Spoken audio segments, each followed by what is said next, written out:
Kia ora. I'm Christopher Boyle, Fabrum. We're a company based in Christchurch, New Zealand. Many of you probably know where that is, but just as a quick reminder, head towards Asia, turn right, travel a bit further, hit Australia, don't spend any time there, turn left, and you get to New Zealand.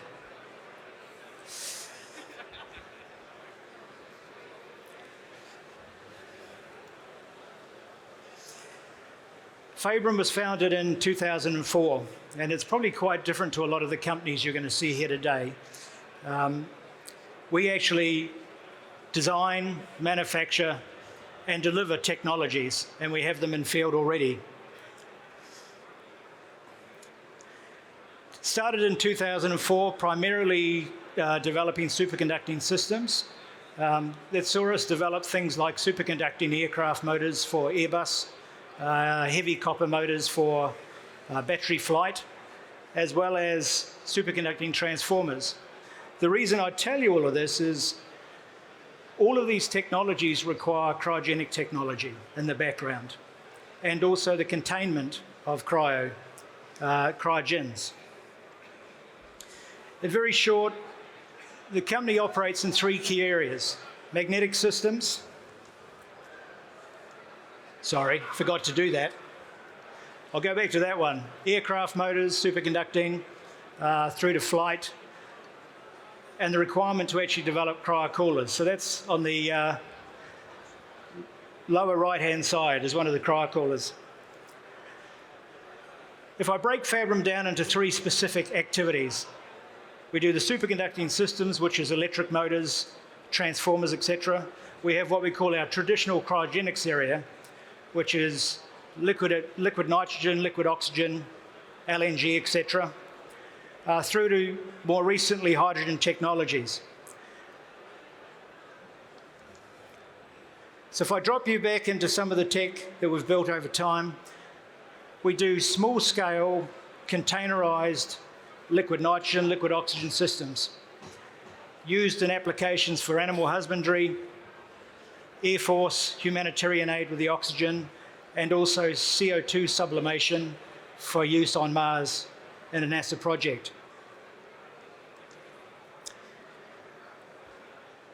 The key part of learnings that came from all of that was the ability to develop containerized solutions for decentralized activity within the hydrogen space.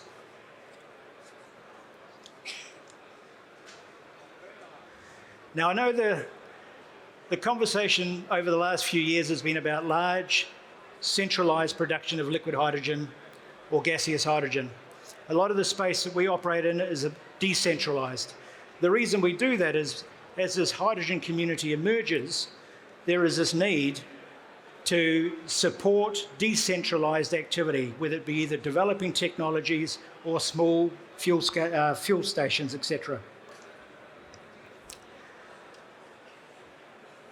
We talk about developing end-to-end solutions within the hydrogen ecosystem. We work with CPH2, based in Doncaster, UK. CPH2 have developed membrane-free electrolyzers. Our relationship with them is developing the cryogenic end phase of that system, where we take the commingled oxygen-hydrogen gas and we cryogenically separate it. So we take it to minus 200 degrees, separate out the oxygen from the hydrogen. What this does is it gives a very pure hydrogen gas feed as well as a pure oxygen feed. Key benefits with this technology: 450 kilograms a day per megawatt of power in, very high oxygen purity and hydrogen purity, 25-year stack life. It doesn't require high purity water either. Potable water, 300 parts per million, is sufficient, and the water reject is only 2 to 3%. Basically, all the attributes of technology you expect in what we're trying to do with using less and achieving more.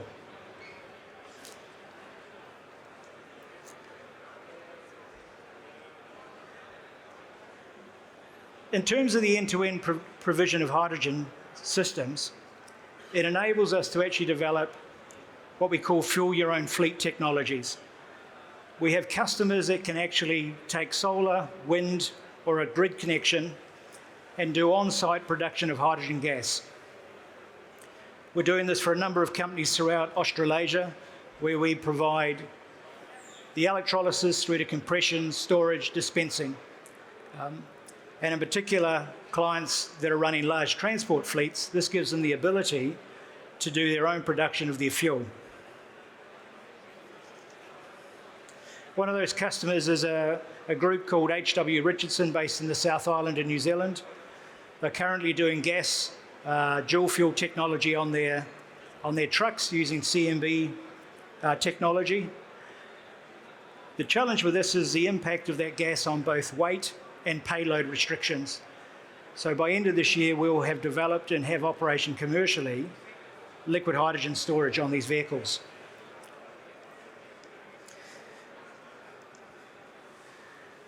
I just want to take you to this graph, spend a moment on this. One of the common conversations around decentralised versus centralised liquid production is cost of supply. This is a graph showing cost of supply up to 2 tonne per day. It's an independent review of our technology done by a US group. And basically what it shows is when you consider transport losses, transfill losses, the cost of large scale delivered for up to 2 tonne a day does not surpass the cost of decentralised on-site production of hydrogen.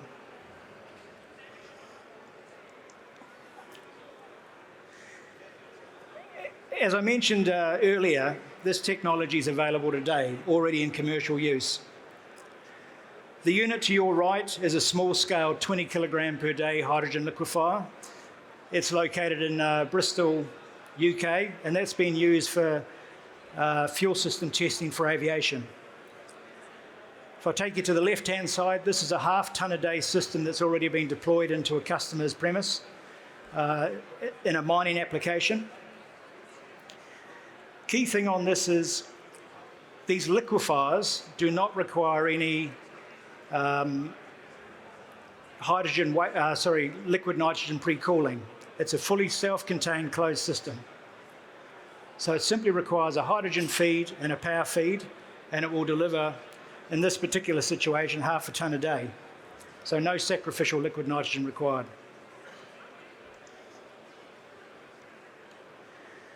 The cryocooler technology that we've developed for the liquid nitrogen, liquid oxygen, is a very powerful first stage cooling system. Takes the hydrogen down to 60 Kelvin, which is then a perfect staging for catalytic conversion to deal with ortho and paro hydrogen for storage requirements if necessary. The second stage, depending on application, is either using GM cold heads, which are fission, when you're wanting to turn down efficiency, so if you're hooking your system up to interruptible power loads. We use a Joule Thomson final stage where we're looking for a lower capital cost, but the ability to vary the output of the system. And that's good for around 1/4 of a tonne through to 2 tonne a day. And then there's a turbo Brayton system, which is not as flexible as the other two solutions, but it is very good for just consistent production. Again, the technology choice in this 0 kilograms to 2 tonne a day is driven primarily by the end user application. The same technology is very usable within Boyle off gas management. So exactly the same technology. We take the pressure, the gas vent from the storage system, re-liquefy and re-inject. The beauty with the technology is it is very low maintenance and high reliability. That's the liquefaction piece. Now let's talk about storage. After 20 odd years of developing cryo storage systems for superconducting, we've managed to do composite systems that have zero permeability. So high vacuum integrity for several years. There's additional technology in these storage systems which it limits the amount of heat required to bring the tank from ambient temperature down to liquid hydrogen temperatures. So this technology reduces any boil-off effect on refueling by up to 70%. If I look on your right-hand side, that's a 600 kilogram storage system. That's a stationary unit. We do that up to 5,000 kilograms using that technology. If I turn to the left-hand side, that's an aviation tank demonstrator that's going through first stage certification for flight. That's a full composite system utilising the same technology. And then the final one down in the middle there, the black one, which you'll see on our stand at B08, is a system that we've developed for applications for trucks. So that tank there is only a 10 kilogram tank, but we've developed those up to 50 kg for use on trucks.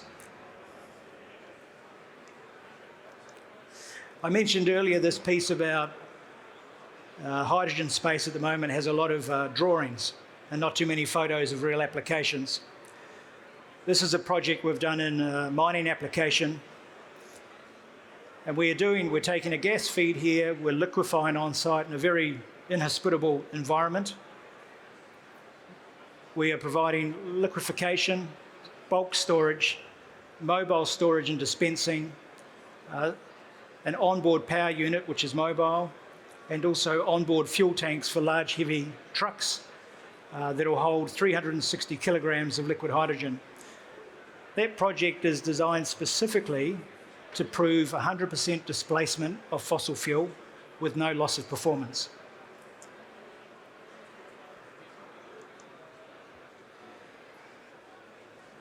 Again, in trying to just build out this messaging around the full systems that are available, the technology we're doing within the aviation space, this is a project that's happening in Christchurch, New Zealand, with a consortium of members that you can see up there. With our superconducting background, we've got the ability to do both a full ground solution end-to-end, as well as on-aircraft fuel storage, superconducting power transmission on board through to engines, as well as supply to fuel cell in a temperature, pressure, and flow managed system. I should note at this stage that our current filling speed is 1,000 kilograms per hour of liquid.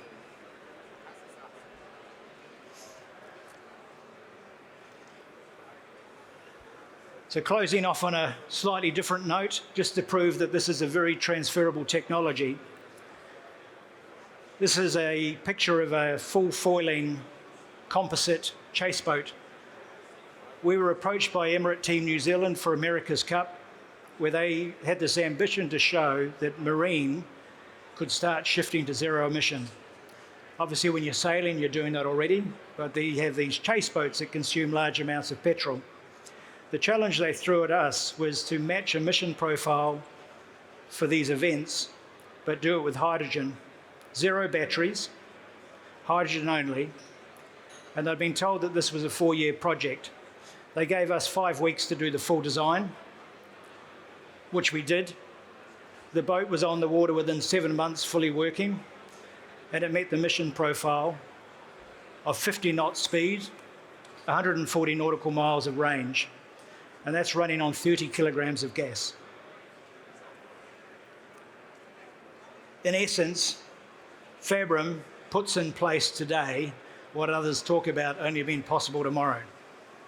That's a key message I want you to grab from this. And whilst we're based in Christchurch, New Zealand, we operate projects throughout UK, Europe, US, and Australia. You'll see these boats on your TV later this year as America Cup rolls out in Spain. So the proof will be there. If you get a chance, drop by the stand B08 or B08. Love to talk to you about it, any of this or any questions you might have. Thank you.